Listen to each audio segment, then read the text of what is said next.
rapat dengar pendapat hari ini dihadiri 35 anggota dari 53 dan 8 fraksi dari 9 fraksi.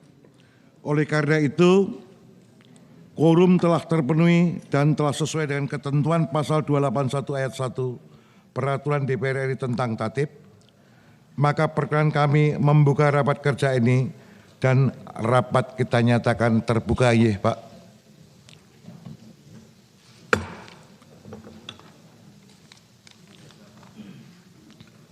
Rekan-rekan sekalian, kita akan rapat sampai jam berapa?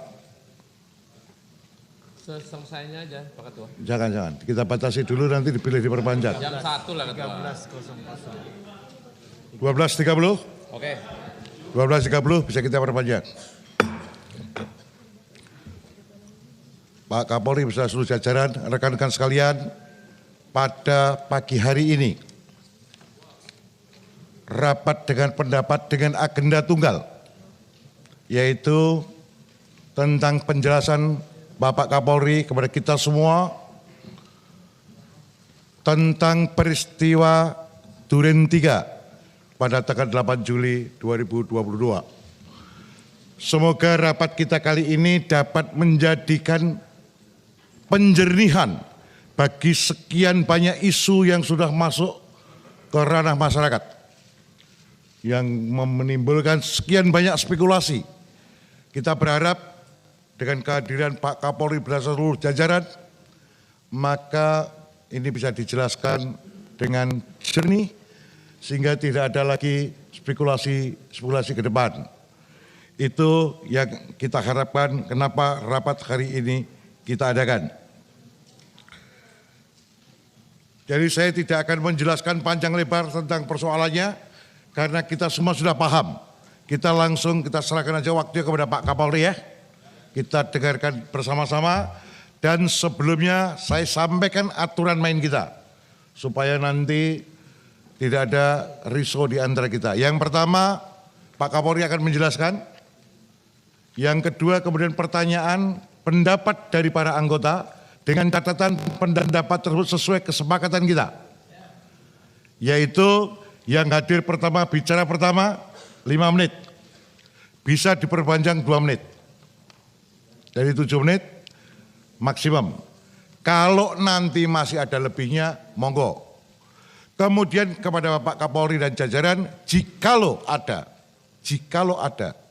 jawaban yang sekiranya bisa menimbulkan situasi tidak kondusif, boleh jawaban disampaikan tertulis kepada pimpinan. Jadi boleh secara tertulis. Nah, kita nggak bisa ini nggak jawab karena masih mengganggu penyelidikan ke depan misalnya, kita nggak tahu, maka dijawab secara tertulis kepada pimpinan. Demikian ya? Oke? Setuju? Oke, makasih. Monggo Pak Kapolri, kami persilakan waktunya, bebas. Assalamualaikum warahmatullahi wabarakatuh. Salam sejahtera bagi kita semua, Shalom, Om Swastiastu, Namo Buddhaya, salam kebajikan. Yang kami hormati dan kami muliakan Ketua Komisi 3 DPR RI, Insinyur Bambang Wuryanto, Bapak Wakil Ketua Komisi 3, Bapak Dr. Adis Kadir, Haji Ahmad Saroni, seluruh mitra dan seluruh rekan-rekan anggota Komisi 3 DPR RI. Yang saya hormati Pak Kapolri dan seluruh pejabat utama Mabes Polri dan seluruh peserta rapat yang saya banggakan. Tentunya pertama-tama kita panjatkan puji syukur kehadirat Allah Subhanahu wa Ta'ala, Tuhan Yang Maha Esa. Hari ini kami diberikan kesempatan untuk bisa menghadiri RDP Komisi 3 sebagaimana undangan kepada kami untuk menjelaskan peristiwa yang terjadi di Duren 3. Oleh karena itu tentunya kami selaku pimpinan Polri mengucapkan terima kasih atas kesempatan yang diberikan kepada kami, dan ini juga tentunya disaksikan oleh seluruh masyarakat Indonesia, dan tentunya apa yang kami sampaikan ini akan semakin memperjelas tentang beberapa pertanyaan yang barangkali selama ini masih ada. Sebelumnya kami laporkan Bapak bahwa kami hadir bersama-sama tim sus 18 orang dan kami sampaikan bahwa dalam hal penanganan kasus ini kami solid Pak. Jadi itu satu hal yang perlu kami sampaikan. Yang saya hormati pimpinan Komisi 3 dan seluruh rekan-rekan, sebagaimana arahan dari Bapak Presiden beberapa waktu yang lalu bahwa kami diminta untuk mengusut tuntas, jangan ragu-ragu, jangan ada yang ditutup-tutupi, ungkap kebenaran apa adanya sehingga jangan sampai menurunkan kepercayaan masyarakat terhadap Polri. Itu yang paling penting. Jadi tentunya ini juga menjadi pegangan utama kami karena ini menjadi pertaruhan Polri, marwah Polri untuk bisa mengungkap kasus ini. Kami juga tentunya selama ini telah berkomunikasi dengan rekan-rekan yang tentunya menanyakan terkait dengan kasus yang terjadi dan alhamdulillah karena memang saat itu masa reses baru bisa kita sampaikan secara lebih jelas di pertemuan kali ini. Mungkin kami jelaskan dari awal secara sepintas, tapi karena memang ada urutan peristiwa dan juga timeline, mungkin saya jelaskan sepintas bahwa penanganan kasus terkait dengan penembakan anggota Polri, Brigadir J, awalnya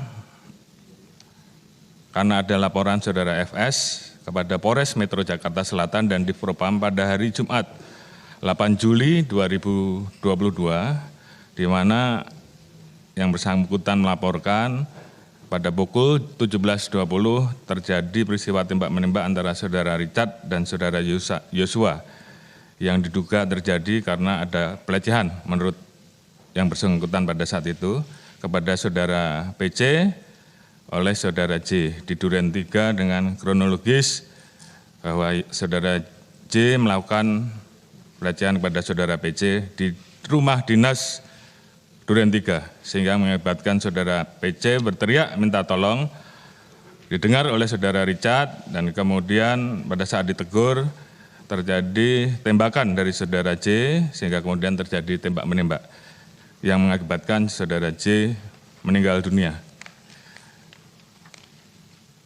Peristiwa tersebut berawal ketika saudara PC sampai di rumah Saguling lalu melakukan PCR dan berangkat melakukan isolasi di rumah dinas Duren 3. Sementara saudara FS akan melakukan satu kegiatan dan pada saat melintas, menurut saudara FS yang bersangkutan ditelepon oleh saudara PC sebanyak 3 kali dan akhirnya saudara FS memerintahkan driver untuk berhenti, memundurkan mobil ke Duren 3, masuk ke dalam rumah dan menemukan saudara J meninggal.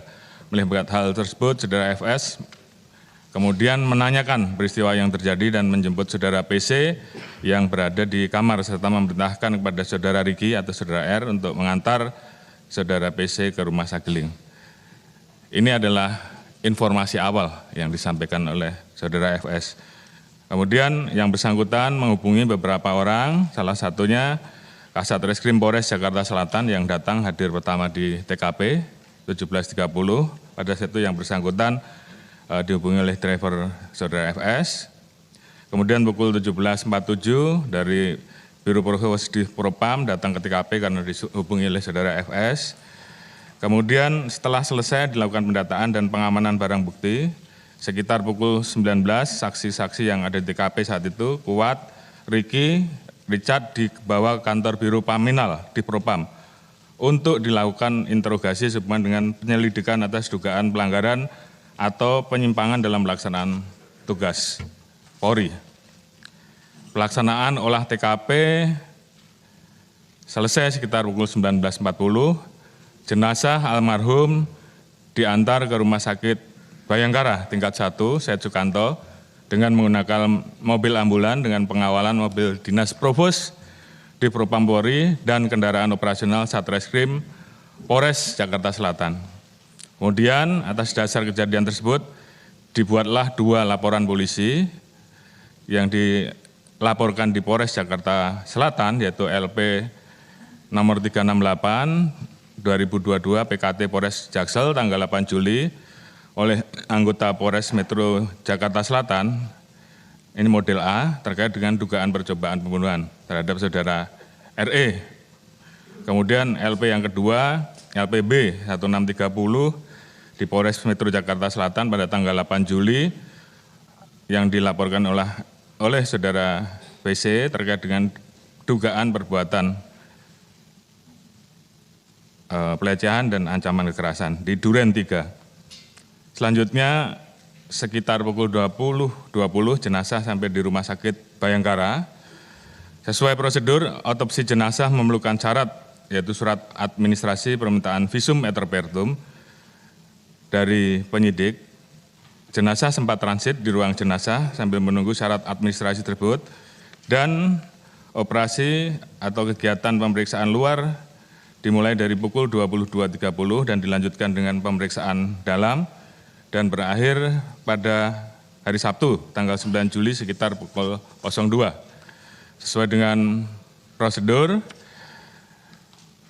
untuk kegiatan autopsi hanya boleh didampingi oleh penyidik dan atau asisten dokter forensik, sehingga saat itu saudara Reza selaku adik dari almarhum Brigadir J menunggu pelaksanaan sampai dengan autopsi selesai di luar. Kemudian pada saat jenazah dimasukkan dalam peti, saudara Reza baru melihat jenazah dari Brigadir J. Kemudian pada tanggal 9 Juli pagi rencana jenazah akan dibawa ke Jambi.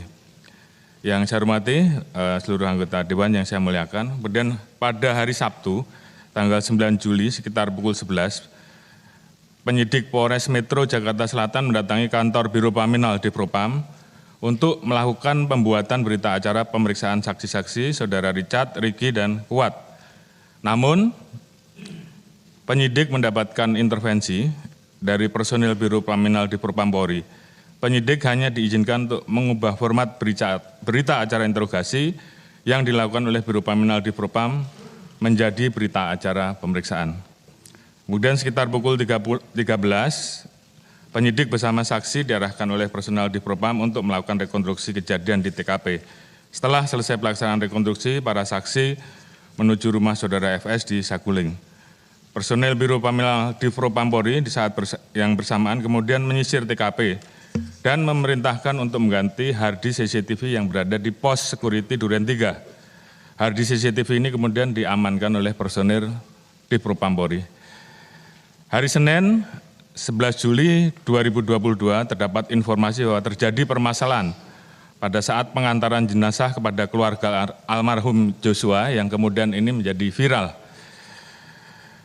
Permasalahan tersebut berawal pada hari Sabtu pada saat jenazah Brigadir Joshua tiba di rumah keluarga almarhum. Keluarga sempat tidak diizinkan untuk melihat kondisi jenazah. Keluarga tidak mau menerima jenazah dan menandatangani berita acara serah terima bila tidak melihat kondisi jenazah. Akhirnya keluarga diperbolehkan untuk melihat separuh badan ke atas. Keluarga melihat adanya luka-luka dan jahitan di wajah almarhum. Melihat kondisi tersebut, keluarga kemudian menjadi histeris. Keluarga diberikan penjelasan oleh personil di Propam bahwa almarhum meninggal setelah terlibat tembak-menembak antara Brigadir J dengan Brigadir R dan beberapa RE, dan telah ada beberapa hal yang kemudian itu disampaikan secara lebih tertutup. Saat akan dimakamkan, personil di Propam Polri menolak untuk permintaan keluarga untuk pelaksanaan pemakaman secara kedinasan. Karena menurut personil di Propam tersebut terdapat syarat yang harus dipenuhi dan dalam hal ini mereka menyatakan ada perbuatan tercela sehingga kemudian tidak dimakamkan secara kedinasan. Kemudian malam harinya datang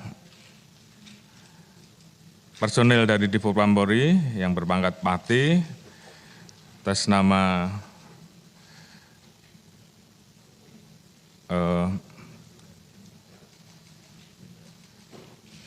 Brigjen Pol Hendra atau Karopaminal yang menjelaskan dan meminta pada saat itu untuk tidak direkam dengan alasan terkait dengan masalah aib. Keluarga mendapatkan penjelasan lebih detail sehingga jumlah tembakan dan posisi tembak menembak serta luka-luka yang ada di tubuh jenazah. Terkait dengan penjelasan tersebut, keluarga tidak percaya dengan penjelasan yang telah diberikan oleh personil Divpropam Polri tersebut. Beberapa hal kemudian ditanyakan, antara lain masalah CCTV yang ada di tempat kejadian, kemudian hal-hal yang dirasa janggal, kemudian terkait dengan barang-barang korban termasuk HP, dan kejanggalan-kejanggalan ini kemudian viral di media dan mendapatkan perhatian publik. 11 Juli, Karopenmas melakukan konferensi pers terkait dengan peristiwa meninggalnya almarhum Joshua. Saat itu Karopenmas terkesan kurang menguasai materi karena mendapatkan bahan informasi yang tidak utuh dan telah direkayasa oleh personil Divpropam Polri. Hal ini mengakibatkan publik semakin bertanya-tanya dan muncul banyak pemberitaan mengenai kejanggalan terhadap almarhum Joshua. Tanggal 12 Juli, Kapolres Metro Jakarta Selatan melakukan konferensi pers terkait dengan penanganan perkara yang lebih lengkap,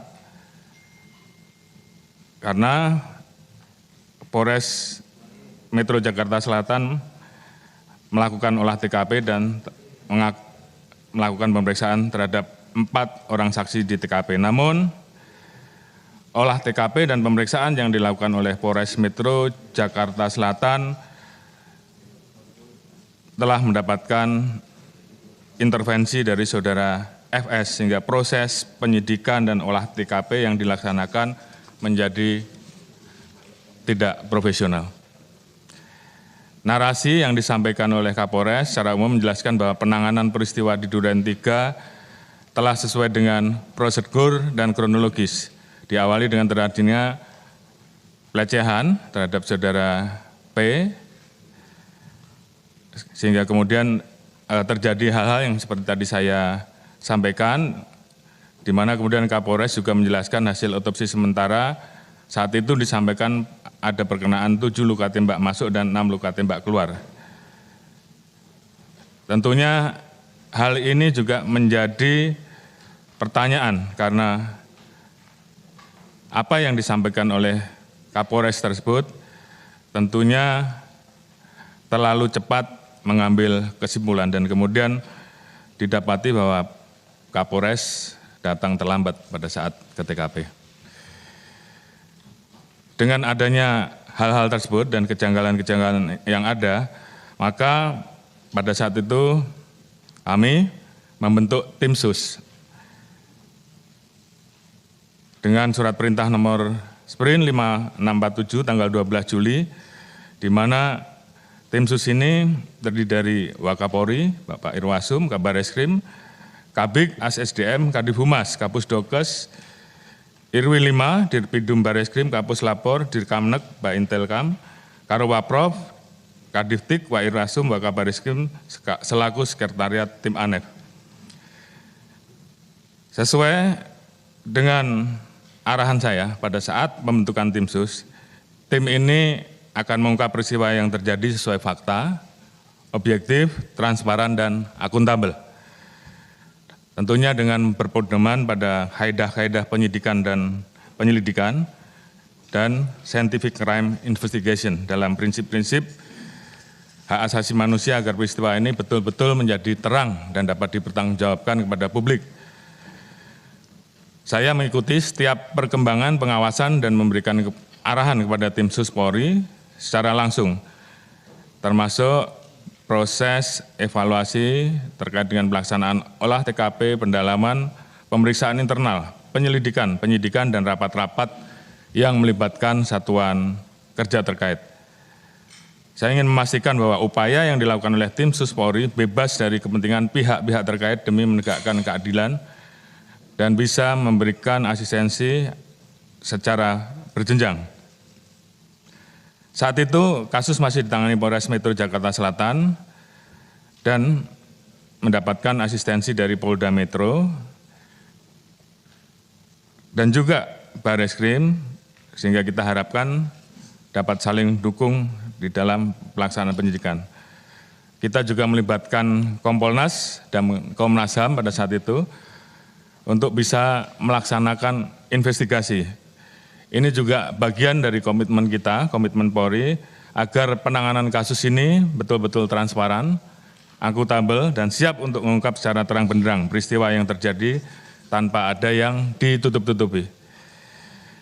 Kemudian berdasarkan kesepakatan, Komnas HAM memutuskan untuk melakukan penyelidikan secara independen untuk mempertahankan asas imparsial.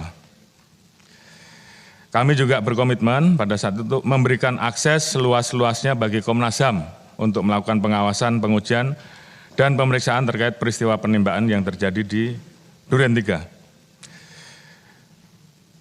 Saat ini tentunya investigasi oleh Komnas HAM masih terus berjalan, sedangkan dari tim Sus saat ini juga terus melanjutkan proses penyidikan yang saat ini sudah hampir selesai dan kemudian juga melanjutkan proses pemeriksaan dan mempersiapkan sidang kode etik. Tim Sus terdiri dari Bareskrim, Pusinafis, dan Puslapor melakukan pengawasan dan pendalaman dengan berangkat dari olah TKP dengan metode Scientific Crime Investigation. Meliputi mulai dari olah TKP, uji balistik metalurgi, uji biologi, kimia forensik, dan uji digital forensik yang dilakukan oleh Puslapor Bareskrim Polri. Biometric identification oleh Pusinafis serta tentunya tindakan ilmiah lainnya. Analisa sementara yang ditarik dari hasil olah TKP tersebut pada waktu itu utamanya adalah sudut tembakan dan arah tembakan yang tidak sesuai dengan penjelasan keterangan awal, namun berasal dari satu titik atau sumber. Untuk meyakinkan TKP, dilakukan olah TKP ulang pada saat bersamaan karena adanya perbedaan pendapat terkait dengan peristiwa yang terjadi, di mana di dalam proses tersebut terdapat intervensi dan pengaburan kejadian oleh beberapa oknum personil di Propam Polri terhadap personil tim Sus yang melakukan olah TKP.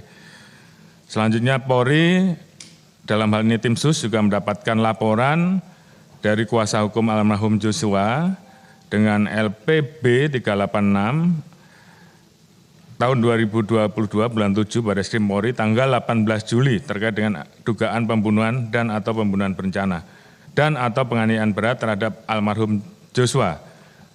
Setelah adanya laporan polisi ini, tim Sus melakukan penyidikan tindak pidana kasus Duren 3 secara pro justisia.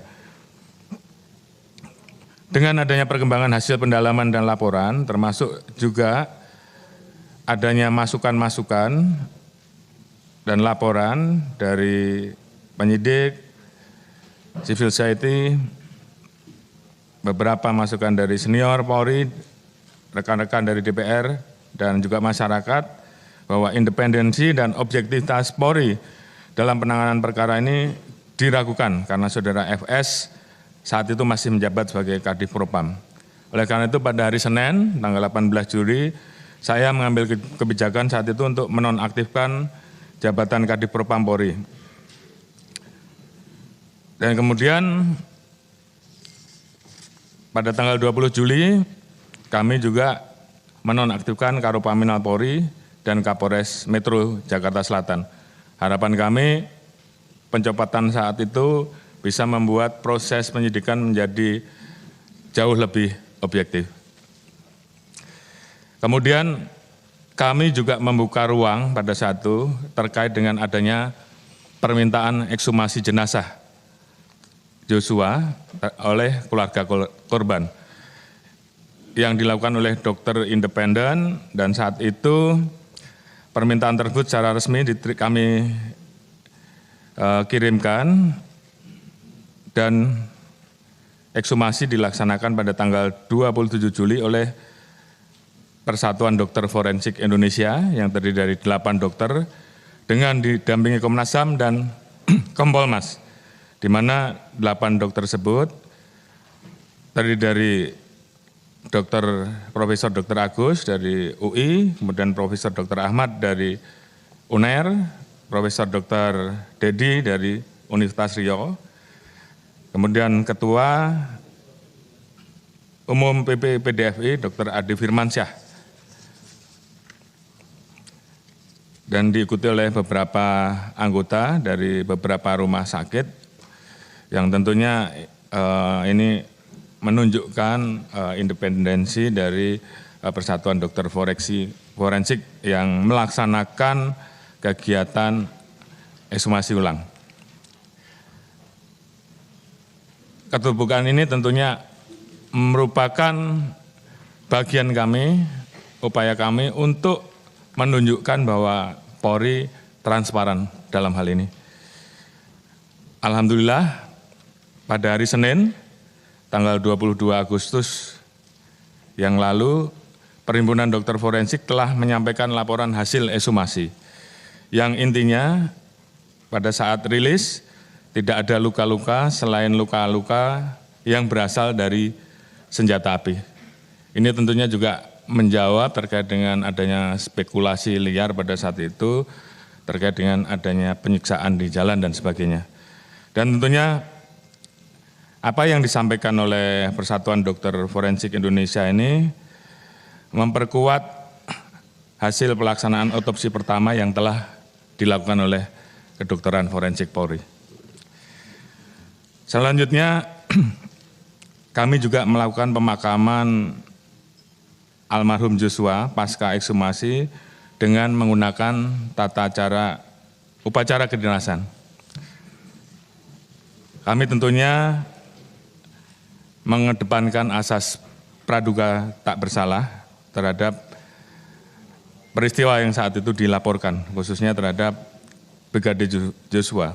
Meskipun pada saat itu kami mendapatkan protes dari kuasa hukum Saudara Putri, namun pemakaman tersebut tetap kami laksanakan secara dinas. Kembali kepada perkara yang kami tangani, ada 3 perkara, 2 di Polres Jakarta Selatan dan 1 di Barreskrim Polri. Di mana kemudian 2 laporan polisi yang ada di Polres ditarik dan dilimpahkan ke Polda Metro pada tanggal 19 Juli 2022. Pada tanggal 22 Juli, PMJ melakukan prarekonstruksi di Aula BPMJ dengan didasari CCTV di rumah pribadi Saguling yang ditemukan oleh mereka dan sekitar TKP Duren 3 dengan berita acara pemeriksaan yang telah dilakukan oleh Metro Jaya berdasarkan hasil analisa penyidik Polda Metro Jaya. Saat itu penjelasannya Saudara FS tidak di TKP. Selanjutnya pada tanggal 23 Juli dilakukan olah TKP gabungan Polda Metro dan Barreskrim untuk melihat kesesuaian hasil prarekonstruksi. Hasil olah TKP ini menunjukkan inkonsistensi keterangan-keterangan dari prarekonstruksi yang dikumpulkan oleh penyidik Polda Metro Jaya seperti arah tembakan yang menyebar dan sudut tembakan yang tidak sesuai dengan posisi para pihak yang terlibat. Seminggu setelah pembentukan tim sus, tepatnya pada tanggal 21 dan 23 Juli, saya memimpin rapat ANEF tim sus dengan mengundang satuan kerja terkait yaitu Divpropam, kemudian saat itu Lapor, Barreskrim, penyidik Polres Jakarta Selatan, Polda Metro, Pusdokes, dan Puslapor, serta Inafis untuk mengetahui perkembangan pemeriksaan yang sudah berjalan. Hasil rapat mengungkapkan adanya hambatan-hambatan penyidikan terkait adanya intimidasi, tekanan, intervensi, upaya mengaburkan fakta, dan menghilangkan barang bukti yang dilakukan oleh beberapa oknum personil di Propam Polri, dan ketidaksesuaian kronologis peristiwa tembak-menembak. Ada beberapa hal yang menjadi catatan kami, yaitu masuk di TKP yang seharusnya hanya boleh dilaksanakan oleh petugas TKP,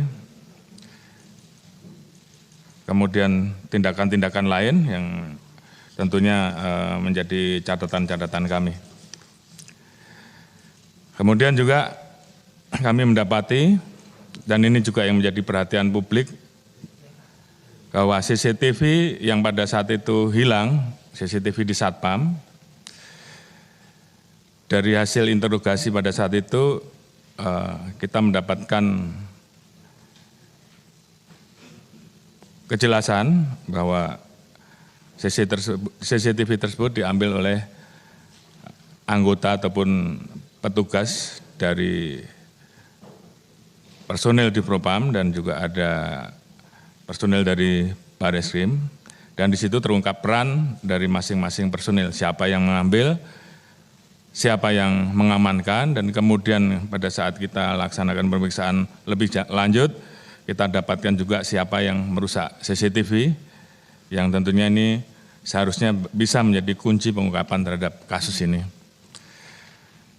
Dari hasil rapat ANEF Tim Sus, saya pada saat itu perintahkan pada Irsus untuk kemudian menindaklanjuti dan memeriksa temuan Tim Sus Polri tersebut. Saat itu kita mulai dengan dugaan pelanggaran kode etik profesi Polri. Kemudian untuk menyamakan persepsi dan penanganannya agar lebih efisien, saat itu kita perintahkan agar LP yang ada di Polda ditarik ke Mabes, dan kemudian dibentuk tim untuk bersama-sama mempelajari dan menangani, dan kemudian mengadakan evaluasi terkait dengan penanganan kasus tersebut. Terkait dengan laporan polisi yang dilaporkan ke Barreskrim, dilaksanakan gelar perkara atas keterangan saksi dan alat bukti yang ada, dan saat itu kemudian Saudara Richard ditetapkan sebagai tersangka pada tanggal 3 Agustus dengan pasal awal 338, junto pasal 55 dan 56, namun kemudian kita terapkan pasal 340, subsidiar pasal 338, junto pasal 55 dan 56. Kemudian tanggal 4 Agustus, Irsus melaporkan hasil pemeriksaan internal terhadap temuan Tim Sus Polri terkait didapatnya perbuatan personil-personil yang menghambat proses penyidikan, dan telah ditetapkan 25 orang terduga pelanggar yang tidak profesional dalam penanganan olah TKP. Pada saat penanganan awal, pada saat proses penyidikan, termasuk upaya-upaya untuk menghilangkan barang bukti, merekayasa kasus, dan menghalangi proses penegakan hukum atau yang biasa dikenal dengan obstruction of justice. Irsus merekomendasikan untuk dilakukan pemeriksaan kode etik dan mutasi jabatan bersifat demosi terhadap para pelanggar. Tanggal 4 Agustus, 10 orang kita mutasi ke Polri, mutasi yang bersifat demosi, di mana diantaranya adalah Kadif Propam, Karopaminal, Karoprovos, Sesropaminal, Kaden A, Wakaden B, serta kita ganti dengan pejabat baru. Alhamdulillah, setelah terjadinya pergantian mutasi, diisi dengan para pejabat baru, maka hambatan-hambatan yang selama ini dirasakan oleh penyidik mulai berkurang. Penyidikan semakin berjalan lancar dan membuahkan hasil serta titik terang. Tanggal 5 Agustus, Richard ditetapkan tersangka atas laporan dari pengacara almarhum Joshua. Yang bersangkutan saat itu menyampaikan perubahan terkait dengan pengakuan sebelumnya. Saat itu, Saudara Richard menyampaikan bahwa melihat almarhum Joshua terkapar, bersimbah darah, Saudara FS berdiri di depan dan memegang senjata lalu diserahkan pada Saudara Richard. Saat itu, tim sus melapor kepada saya dan saya minta untuk menghadapkan Saudara Richard secara langsung. Kita tanyakan kenapa yang bersangkutan merubah. Ternyata pada saat itu Saudara Richard mendapatkan janji dari Saudara FS akan membantu melakukan atau memberikan SP3 terhadap kasus yang terjadi. Namun ternyata faktanya Richard tetap menjadi tersangka. Sehingga kemudian atas dasar tersebut Richard menyampaikan akan mengatakan atau memberikan keterangan secara jujur dan terbuka. Dan ini juga yang kemudian merubah semua informasi awal dan keterangan yang diberikan pada saat itu. Richard minta disiapkan pengacara baru serta tidak mau dipertemukan dengan Saudara FS. Berangkat dari keterangan Saudara Richard, saat itu juga kami meminta salah satu anggota tim sus pada saat itu, Kadiftik, untuk menjemput Saudara FS. Di saat awal, FS masih belum mengakui, masih bertahan dengan keterangan awal. Dan berdasarkan keterangan Saudara Richard, akhirnya tim sus memutuskan untuk melakukan penempatan khusus di Makobrimob Polri. Kemudian tanggal 6 Agustus, Saudara Richard menyampaikan ingin membuat dan menjelaskan peristiwa yang terjadi secara lebih terang benderang. Richard kemudian menuliskan keterangannya secara tertulis, di mana di situ menjelaskan secara urut mulai dari Magelang sampai dengan TKP Duren 3 dan mengakui bahwa dirinya menembak Saudara Joshua atas perintah dari Saudara FS. Keterangan tersebut tentunya kita tuangkan di dalam BAP dan saat itu juga Saudara Richard meminta perlindungan ke LPSK untuk menjadi justice kolaborator. Tanggal 7, Saudara Richard mengakui perbuatannya, kemudian Saudara Riki dan Saudara Kuat juga ditetapkan tersangka. Saudara Kuat sempat akan melarikan diri namun diamankan dan berhasil ditangkap. Berdasarkan pengakuan dari 3 tersangka tersebut, maka Saudara FS akhirnya mengakui segala perbuatannya.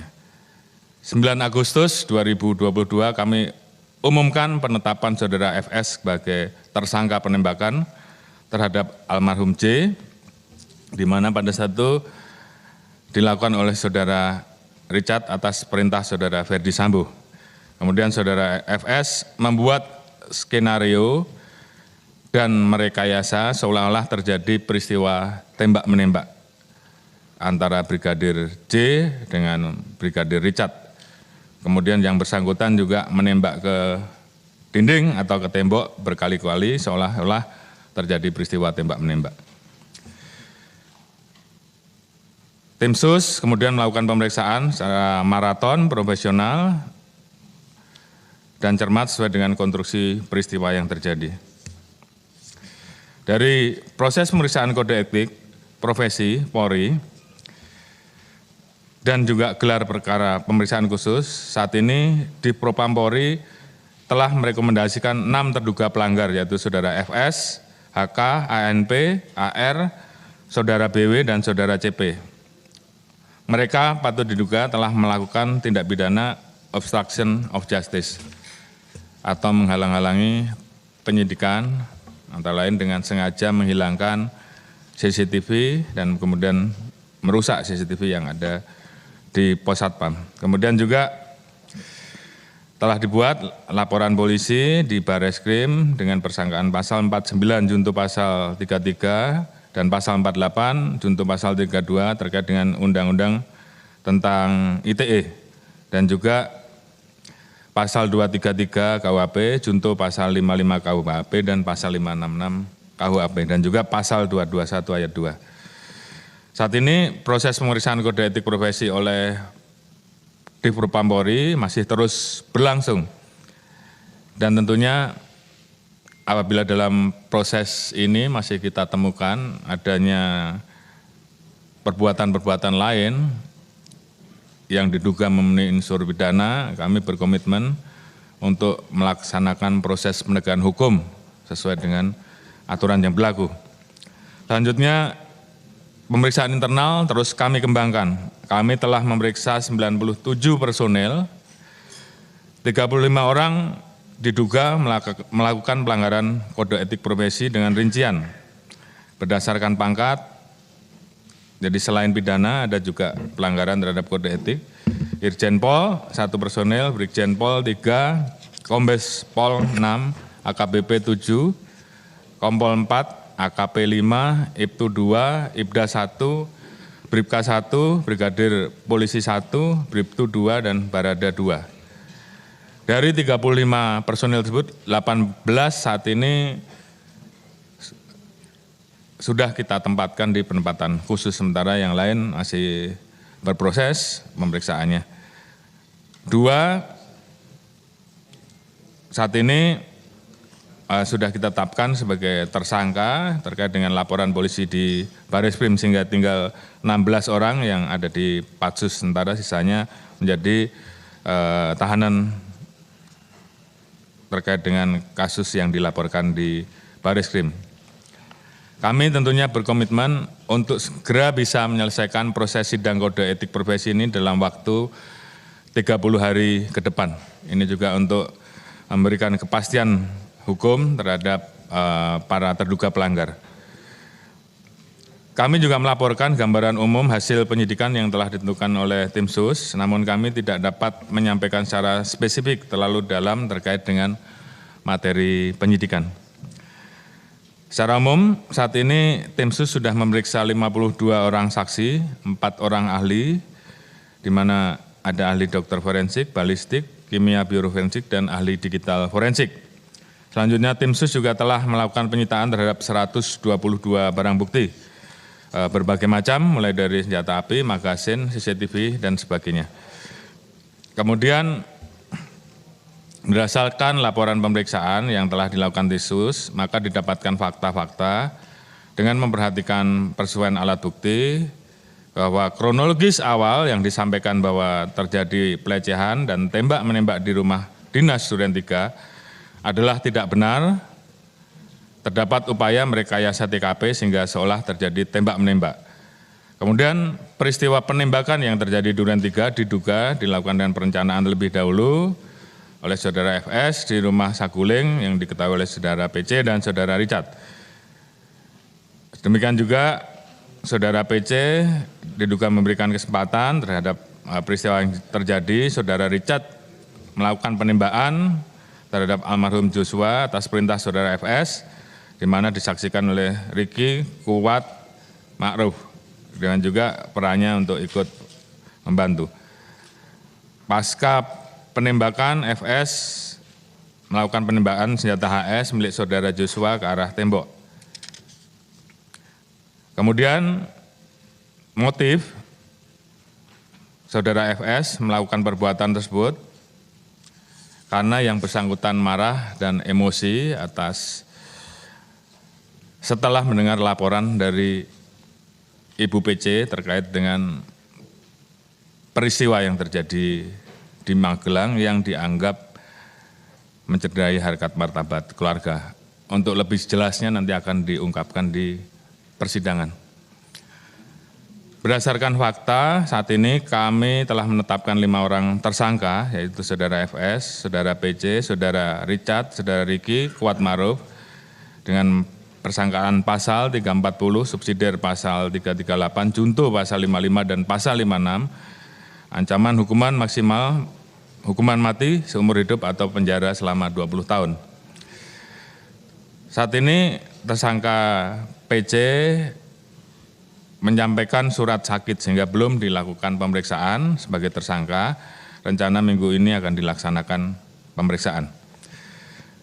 Kemudian terhadap 2 laporan polisi, yaitu LP 368A yang dilaporkan di Polres Metro Jakarta Selatan terkait dengan percobaan pembunuhan, dan LP 1630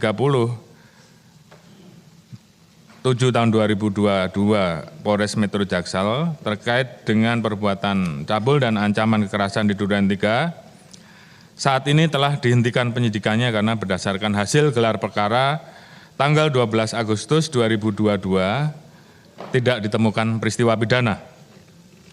Alhamdulillah tentunya berkat dukungan dari seluruh masyarakat Indonesia, Bapak Presiden Republik Indonesia, seluruh rekan-rekan mitra kerja yang ada di DPR RI, Kemenko Polhukam, Komnas HAM, Kompolnas, Lembaga Pengawas Eksternal, Kejaksaan, dan seluruh elemen bangsa pada hari Jumat tanggal 19 Agustus 2022 telah dilakukan tahap 1 penyerahan berkas perkara ke Kejaksaan.